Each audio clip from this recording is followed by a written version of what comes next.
Okay, so officially, thank you all for coming and welcome to the 2020 TASA book launch of How Artifacts Afford the Power and Politics of Everyday Things, featuring the notable scholars Naomi Smith and Alexia Maddox, who will talk about the ideas in the book with me, some things that they sort of, in their own reading, wished that I had said more about, and or things from their own work that this kind of sparked for them.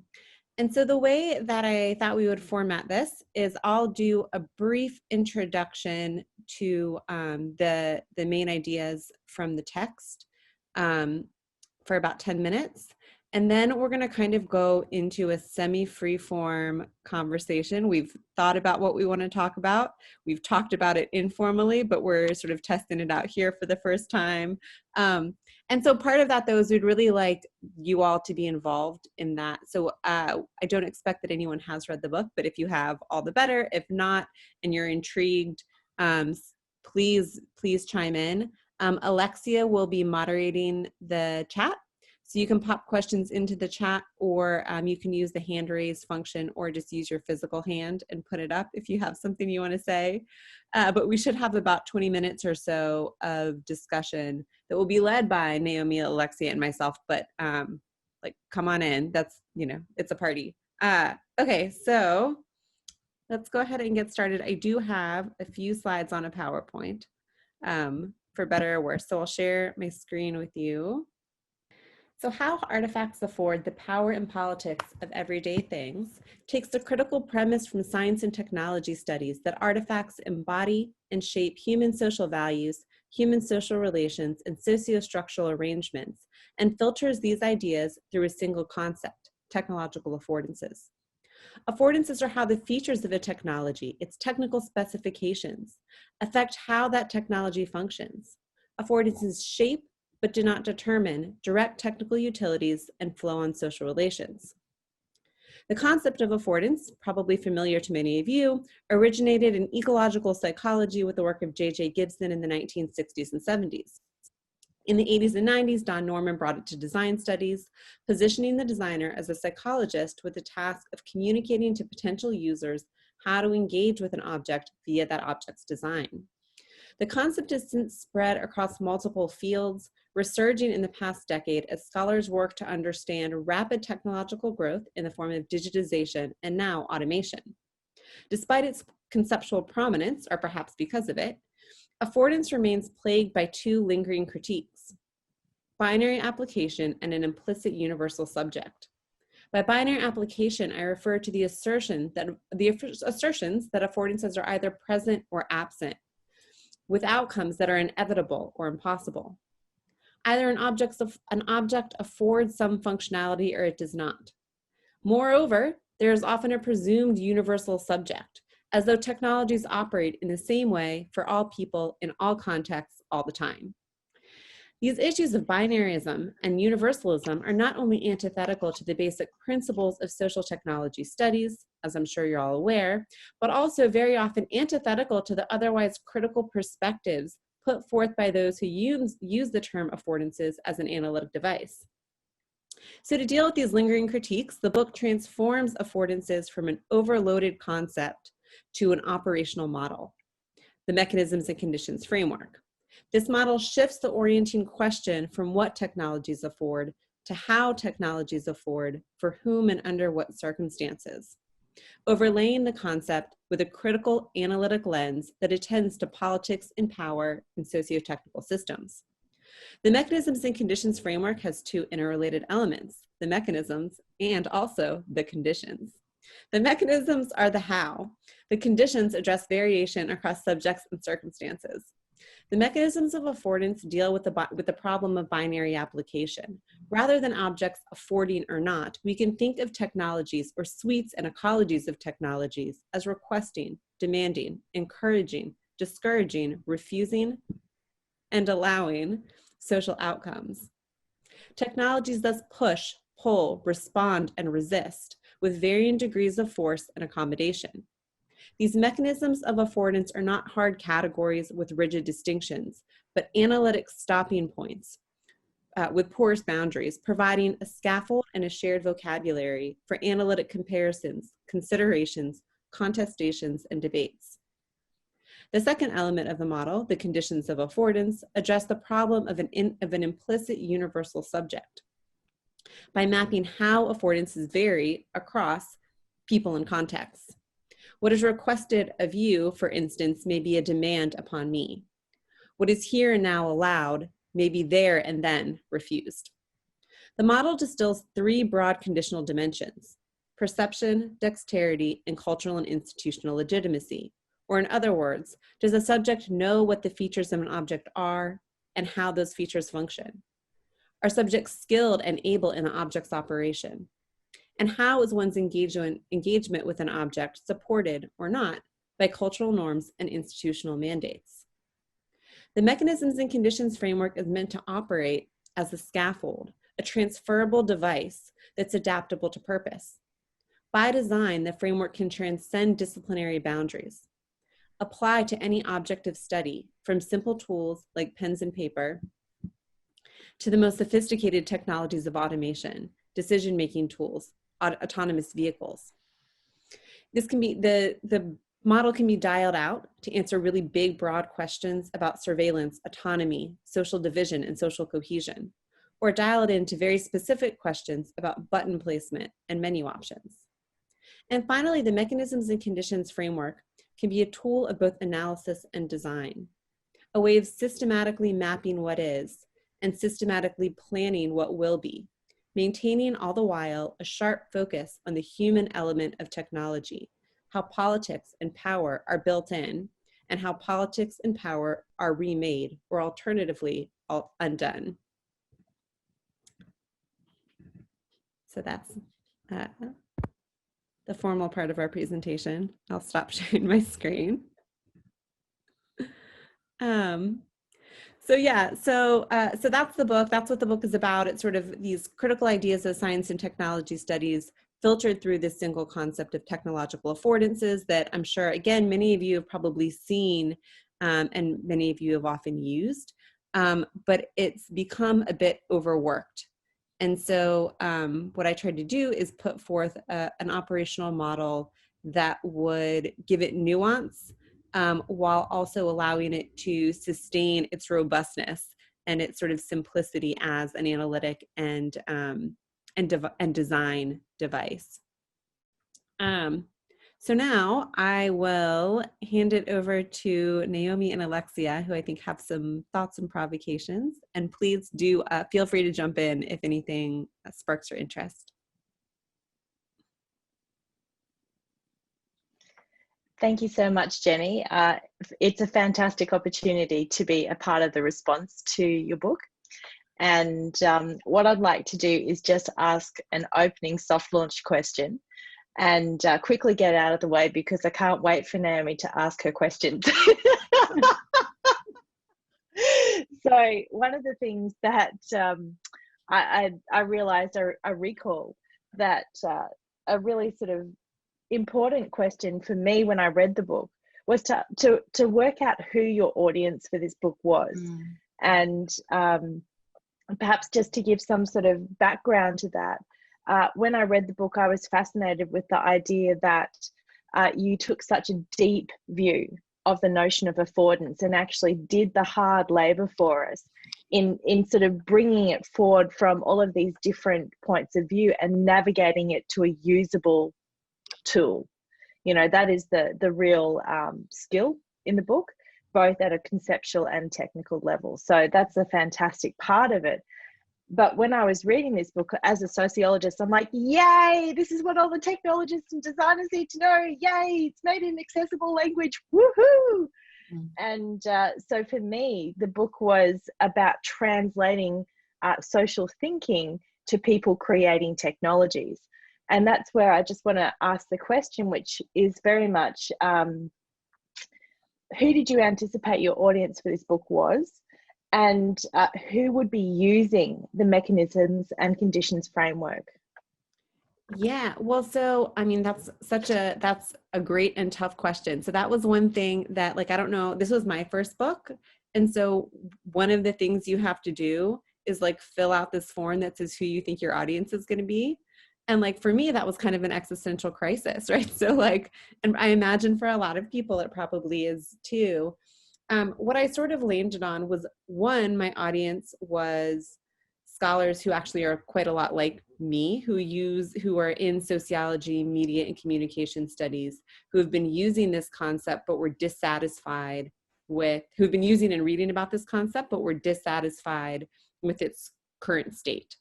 So it's this really useful concept because it lets us balance materiality and human agency, and that's fantastic. And so we all sort of talk about how the features, say, of Facebook afford sociality and surveillance, right? But we're dissatisfied, like it was an unsatisfying thing because of these lingering critiques. And so part of it was like for people like me who just wanted the concept to do a better job. And so it was that. But then it also was very much people in the design fields. And actually the pickup from the book so far in these very early days have been often from designers. Like I've spoken to a lot of students in design, training in design. And I think they are very interested, or I hoped that they would be very interested in having a really accessible kind of plain language tool that would allow them to systematically map, say, for instance, how do I want this artifact to afford? And then how do I work backwards to inbuild those features? And then how do I check if it worked? So it started with my audience with sort of people a lot like me. And also I was hoping to expand out to a more practical audience of makers and doers. Thank you so much. I'm going to hand it over to Naomi, and then I'll come back at the end with a question about artificial intelligence. Alexia's just, being my hype woman here in the book chat. So, Jenny, the first thing I want to say is congratulations on writing what's going to be an instant classic, really. It's a great book. You do a lot of legwork for the reader. You make that accessible, but you also make it really deeply theoretical. And I think there's a lot in there that people will pick up on and run with in various ways. And I had a lot of thoughts, as you saw, in response to your book. Some were more coherent than others. At one point, I think I just wrote the words Jurassic Park, humans will find a way.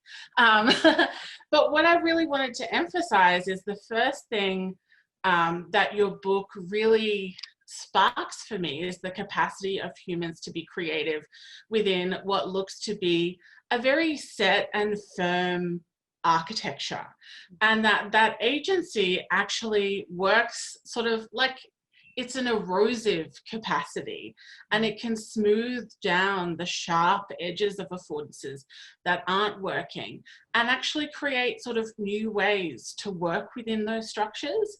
And I really liked the way in which you can kind of map that agency and map that creativity onto a bunch of different situations. The other thing I thought about, which is my big question, I think, when I read your book, was who is allowed to request affordances? Who is allowed to request more from objects?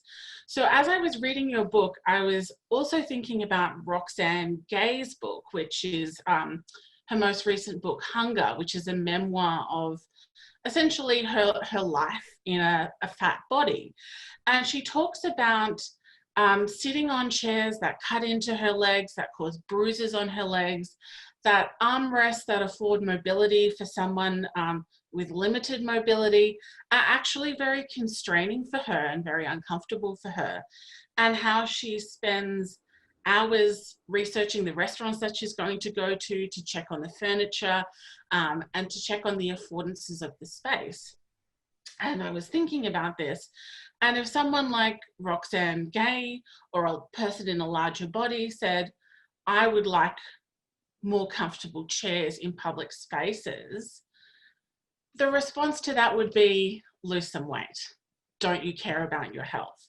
So the affordance doesn't even have a chance to materialize because the request to be afforded is cut off before it even makes it into design. And then I was thinking about how we're always negotiating these colliding sets of affordances, right? It's kind of like a Jenga tower. So the uncomfortable chairs that are the bane of Roxane Gay's existence serve a very good purpose for the restaurant owner. He or she has picked those chairs because they are uncomfortable and because they have the affordance of allowing the tables to turn over quicker, which makes them more profit because no one wants to sit in them because they suck. Like, they suck for everyone, but they suck more for particular groups of people. So I was just really wanting to hear your thoughts and your pickup on those themes.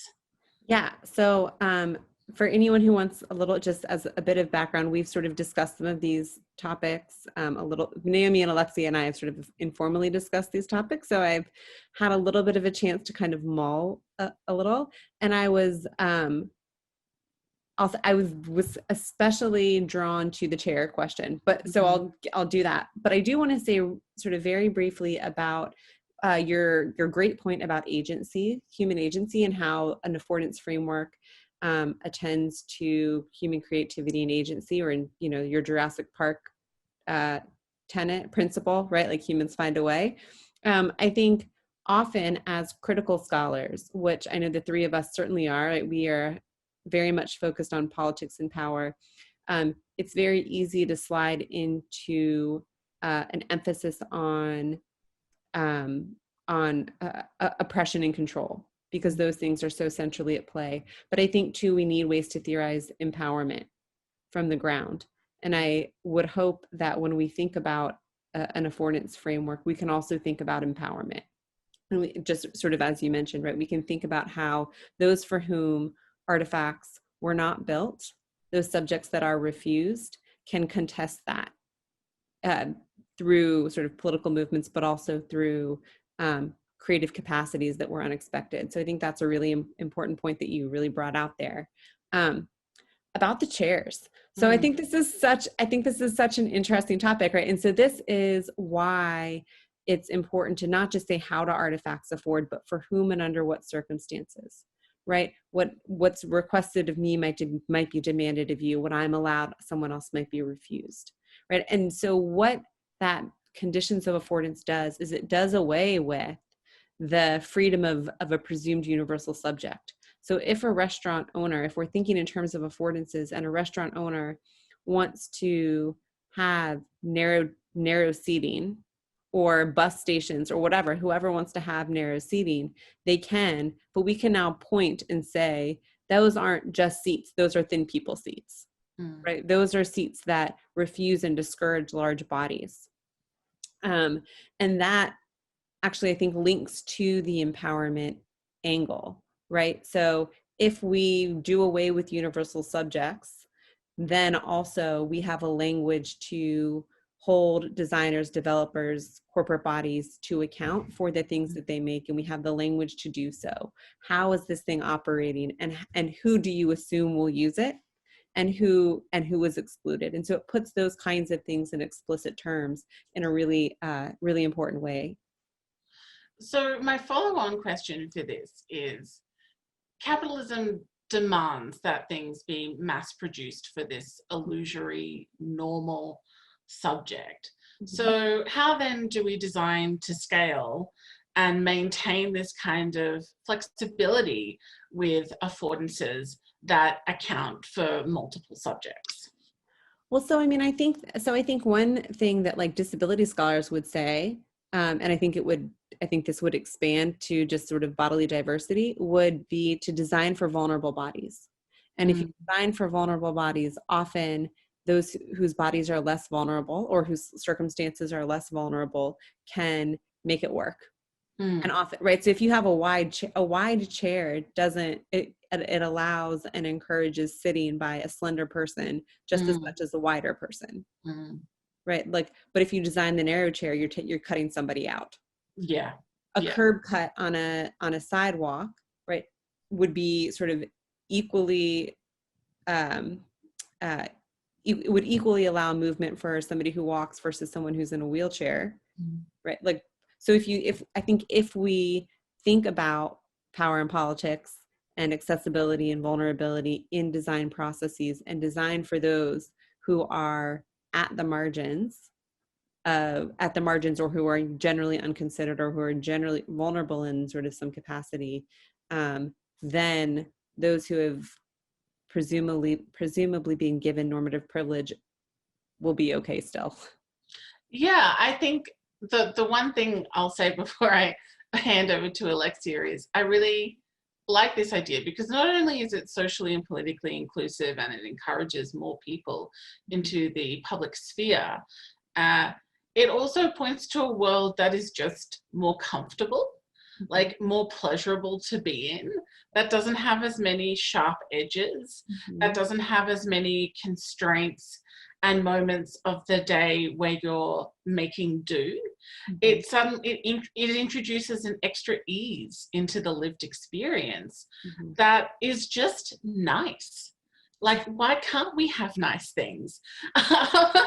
Why can't we? And if we're designing for people who need them, I think that has, both profound political and sort of sensory implications as well. Yeah, absolutely right. So like, we treat space as we operate in space with a mentality of scarcity, but what if instead we operated with generosity? Alexia, I think I've eaten into your time. I'm so sorry. Wonderful. Thank you. So Jenny, right now we're about 6 minutes to end of your fantastic book. And what I'd like to do is to just see if anyone has any questions for you. And if there is the vacuous vacuum of no questions, then I definitely have one. So does anyone have any questions that you'd like to ask Jenny? You can either pop them in the chat or let me know. Okay, so while these questions are percolating, in case I've missed anyone, I'm going to put mine on the table, and please just pop your questions in the chat, and we'll be very happy to throw them right at Jenny. So Jenny, I'm going to go quite obscure, so I apologize for that. To follow me on this question, you'll all have to have read up to chapter 3 and then chapter 4 of Jenny's awesome book. And this question is really around the question of agency. So when we're talking about how artifacts afford, we're suggesting that they have some form of agency in the doing and shaping, and that people who use technology have forms of agency in how they use those technologies. And obviously, you've made that a much more nuanced discussion around how you sort of ask the question, how does it afford and for whom under what conditions, right? So you've really nuanced that. But where you've gone to in that chapter is to say that there's a human technology asymmetry around agency. And so could you kind of give us a quick overview of that? And I'd like to ask you, do you think that it's ever a time that artificial intelligence will have will and agency, and we'll have to reposition it in this framework? Great questions. Thank you so much for bringing us into the full geekiness of the book. So this is the geeky portion of our talk today. So one of the things that I do in the book is I draw on the work of a scholar named Ernst Schraub. And what Schraub does and what I sort of take in the book is distinguish between agency and efficacy. Agency defined as the enactment of will, efficacy having an effect on things, right? So being able to affect change, affect an outcome. And so what I say in the book using Schraub is that there's an agency asymmetry in human technology relations, in that both humans and technology can be efficacious, but only humans can be agentic. And so this is kind of a left turn from, like literally a left turn, politically a left turn from actor network theory, which talks about distributed agencies, as though all objects have agency and they humans and technologies all have agency and they all influence each other. Distinguishing between agency and efficacy says that yes, humans and technologies mutually shape and influence each other, but also humans are the ones to hold to account. At the end of the day, technologies are intrinsically necessarily manufactured by human subjects out of human cultures and come to embody human social values and social relations. And so making this distinction is a way to centralize politics and power and always come back to responsible human subjects at an individual and or collective level. And to the point about artificial intelligence, I think this is a question that I think is really crucial. It's something that I've been thinking about. So can artificial intelligence ever get to the point of obtaining real agency? And I would say with 2 minutes remaining, I would say that it cannot. I would say that the A in artificial intelligence is never really a real A. It's never really artificial. It's always manufactured, right? So even the most advanced AI, general AI, right, where it's become kind of fully thinking, feeling autonomous, right? It's still manufactured of human society. It's still trained on human data, and data comes from people, and people are society. And so in that way, I think it does sort of retain that asymmetry, even in iteration after iteration of advancement and abstraction. Great, thanks, Jenny. So Priscilla is just asking, which way would you define the concept of afford?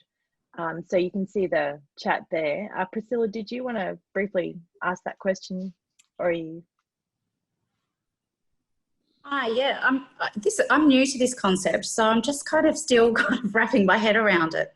And I just, when you were talking about the disability example, I was just thinking, well, I mean, obviously the chair example is a deliberate kind of, limiting others' participation in particular spaces, whether it's, a kind of bodily sort of thing, or if it's, particular groups of people based on other identity markers. So I just wondered, it sounds like your conceptualization is quite kind of creative. It's a creative kind of, and it's infused with kind of agency, and it seems like it's a concept that's approached with a sense of kind of goodwill, that it's not sort of malicious kind of intent. Does that make sense? Yeah, but so I think it could be used with malicious intent. Yeah, right. Okay. Yeah, but so I think two things. I think oftentimes the affordances of objects are unrealized or implicit. So I don't think designers are often thoughtful, but I think someone designing a chair is often doing it to a generalized specification rather than saying, haha, I'm going to exclude fat bodies. Right? But it can be deliberative, and in that deliberation, it can go multiple directions, right? So it could be deliberative in a really empowering and inclusive sense, and or it can be like airplane seats, where it's exclusive in a really explicit way for profit maximization. But yeah, so it's really great question. Thank you. Jenny, we're at time. We've got another question from Ben. So how do you want to stretch this moment? So Ben, if everyone, I mean, do you guys have 5 minutes? Yeah. Okay, I don't think there's another session. I think Naomi said there's not another session right away. Yeah, 3:30 is the next round of things. So we got some time. Okay, so yeah, so if yes, okay, so I can answer this one at least. All right, Ben, do you want to speak to your question? Yes, I can do that. Hi, Jenny. Hi, everyone. Hi, Alexia. Hi, Naomi. Just very quickly, maybe just extending that point, I was just thinking about affordances, and I guess the operationalization of it, which have you found really useful in my own work, by the way. I was just thinking about using it as a way to kind of limit certain things on digital platforms, like hate speech, as I put it here. And I was thinking about a kind of intentional use to limit or stop certain types of agency or action. Absolutely. Sorry, that's more of a comment than a question. But I was just thinking about, is that kind of within scope, and have you kind of spoken about that in the book? Sorry, I haven't read the book yet. Yeah, no, that's fine. So I don't remember if I say anything about hate speech in the book, but I think that's I think things like hate speech and especially misinformation are really prominent right now. And what we're seeing is social media companies inputting policies, but also architectural features that are supposed to minimize those elements. And we've seen shifts in them. So like Reddit is a really interesting example in that it sort of traditionally had a laissez-faire kind of content moderation policy and practice. And it would allow for hate speech, whereas now it hides hate speech ridden communities, thereby discouraging it. So we've seen shifts. We've seen Twitter during the US elections input certain features that are meant to curb disinformation, fact-checking icons, as well as sort of hailing people to comment when they retweet rather than just retweeting without context. So yeah, I mean, I think it absolutely can and is can be an intentional element for very pressing issues. It's a great point.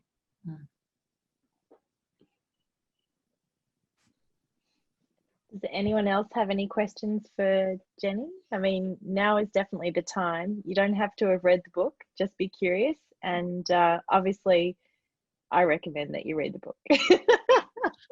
I do have one thing more to say, is that what your book also made me think about is why we are so eager to give away our agency to systems and objects, because it allows a deferral and a diffusion of social responsibility. It allows for people to engage in plausible deniability.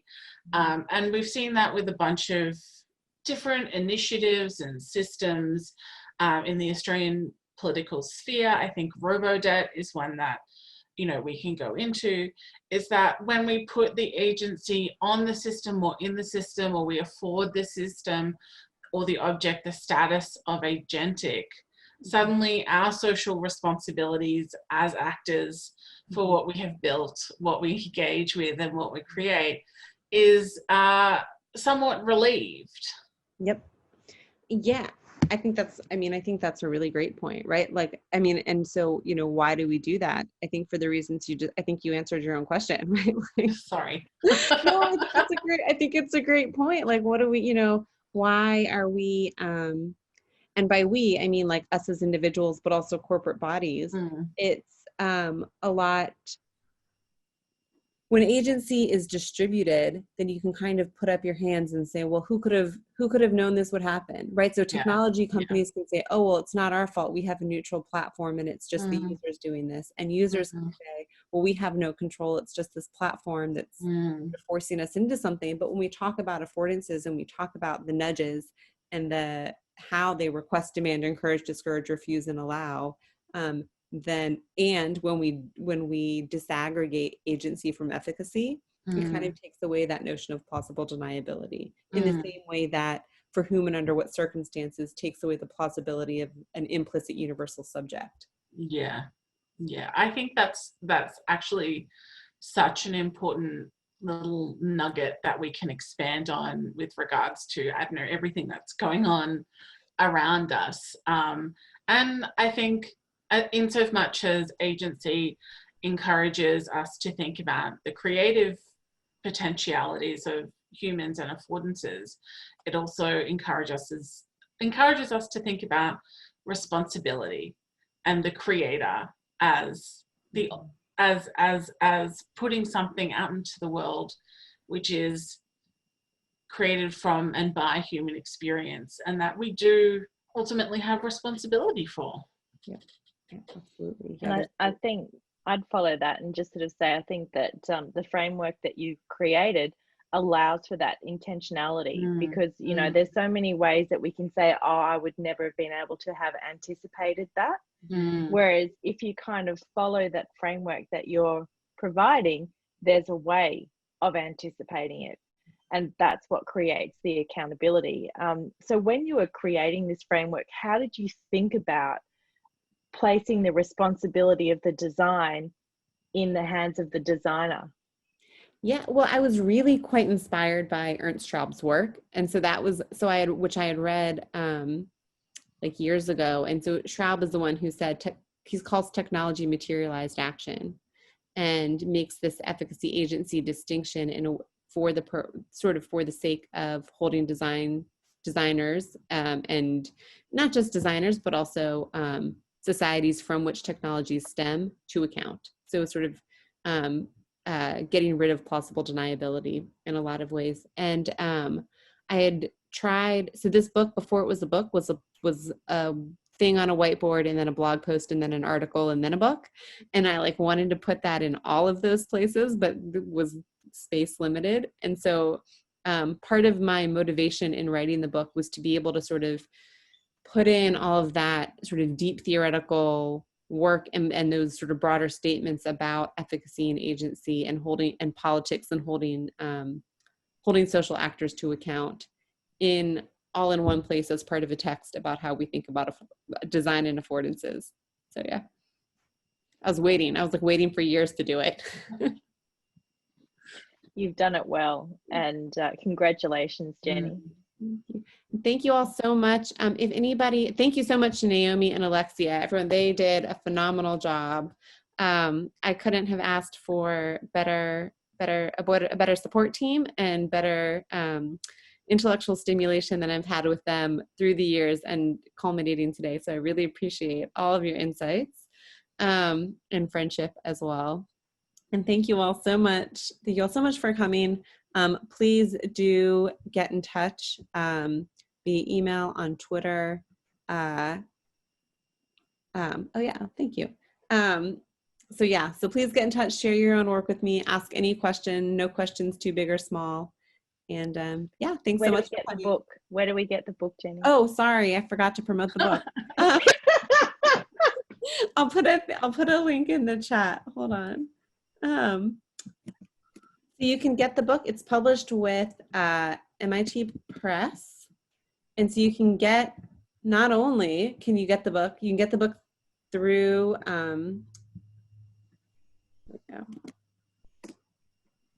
All right, so there's a link in the chat. So you can get the book through the press itself or on Amazon. The other thing I should say is that on the website that I just shared, on the MIT Press website, the intro chapter and table of contents are freely available. So you can get a sampling and find out if you want to read more. Also, if you are at a university and you want to ask your library to purchase it if they have not yet, that would be great too. I just want to say Booktopia has copies as well, and you can easily buy the digital version from there. So you don't have to go with Amazon if you have ethical objections to that. Yes. Yes, Booktopia as well. Yeah. And the e-version, Amazon is a whole thing. We should talk about that sometime. No, we don't need to go there. Okay, so thanks so much, everyone. And thanks for sticking with us for this extra 10 minutes and enjoy the rest of your conference.